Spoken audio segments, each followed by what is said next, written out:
What's up, gang? Gym day Sunday. And can you tell I'm thrilled? It's been a busy weekend. Um, Quick follow up on the Putnam City West game. I never did give you guys an update. Unfortunately, the Patriots fell to the visiting Panthers of PC North to a score of 56-0. Now, for those of you that are keeping track, if my math is correct, that means they have lost the last three games by a total of 169-0. They have not scored a touchdown since the first game of the season. It's been a little bit of a struggle for first-year head coach Rick Lewis, but he is definitely positive that things will be turned around because the program has seen a lot of change, a whole lot of change in the last 2 or 3 years, which started with their the upgrade from, they got upgraded to 6A ball out of the blue at the beginning of the season. I believe it was last year when I took over as a PA announcer. So they went from a division where they could have had a little bit of a more respectable run over the last couple of years to just going, hey, I know you guys are in the MEAC, but now we're going to put you in the Southeastern Conference. So giving them a little grace there where that's concerned. There have also been, and with that has come the expected tons of injuries, and but there is still hope. Hope still springs eternal. Next game, homecoming on October the 9th. Homecoming, and looking for a win. They did win last year's homecoming, so looking for them to repeat that again this year. Sorry, I blanked out. But anyway, it's your guy coming to you live from the Zagnip Mobile in the middle of the 405, 83 degrees. The wind is slightly whistling through the plane today. No whipping, just whistling. Sam Pittman, the latest victim in the coaching carousel that is college football, released today after 56-13 loss to Notre Dame yesterday. That those of you that recall, Pittman was brought in as Arkansas's coach in 2019 at the end of that season. Since then has only been able to accumulate a record of 32-34, which if you're looking at Southeastern Conference, excuse me, I'm getting my coffee. If you're looking at SEC teams, that is definitely deemed unacceptable by any stretch by SEC fans. But unfortunately, with every conference, you're going to have somebody that's going to be at the bottom of the barrel, and unfortunately, it's been Arkansas. Petrino has been named as the interim coach. I suppose that we will see a little bump in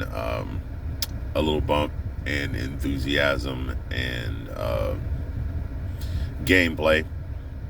We'll see. That's all we've got. And of course, you guys know there was a game that took place in Athens yesterday that did not end favorably for the Dogs. I don't have a lot to say about that right now. Still accumulating notes so that we'll be prepared for the show tomorrow. But yeah, I will say this: the Georgia that played yesterday was not the Georgia that played 2 weeks ago against Tennessee. They did show some degree of resilience, but the team that played against Tennessee managed to tighten up the loose ends in the second half and pull back within striking distance and then eventually win the game. This Georgia team just could not get in the end zone to save their life. Cash Jones seems like a niceable guy, a nice enough guy. Seems like a likable guy. I started saying niceable. He seems like a nice, likable guy. I think that experiment should be put to rest. He really has not been of any consequence in the scheme of things so far. Definitely not a back you want to use in a crucial line to gain situation, as that has been shown.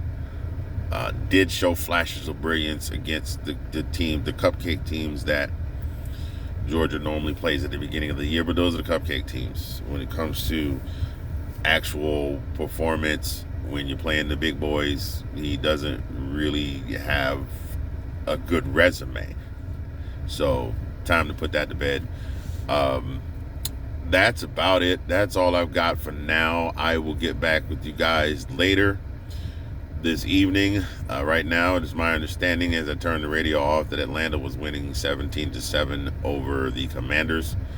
Um, Heck of a way to send birthday shouts out to my guy Sean Spencer of Let's Talk Football, who is a diehard Commanders fan. But that's that. It is what it is. It may have changed since I turned the radio off. But you guys have a great rest of your Sunday. I may not pop back on here. Colin and I will be on tomorrow evening to discuss all there is to discuss about yesterday's travesty. I mean, it didn't affect global economy. It didn't affect world peace. It didn't affect any domestic policies or anything like that. But as far as football is concerned, yeah, like I said yesterday, Georgia has an Alabama problem. It's not Nick Saban. It's not Kalen DeBoer. It's not Bear Bryant. It's not Shula. It's not Stallings. It is an Alabama problem. Georgia has an Alabama problem. And we'll break all that down for you tomorrow. You guys have a great rest of your day. May or may not see you, like I said, later today. But in the meantime, between time, you guys, I've said have a good day about 8 times. I'll catch up with you later. Go Dogs.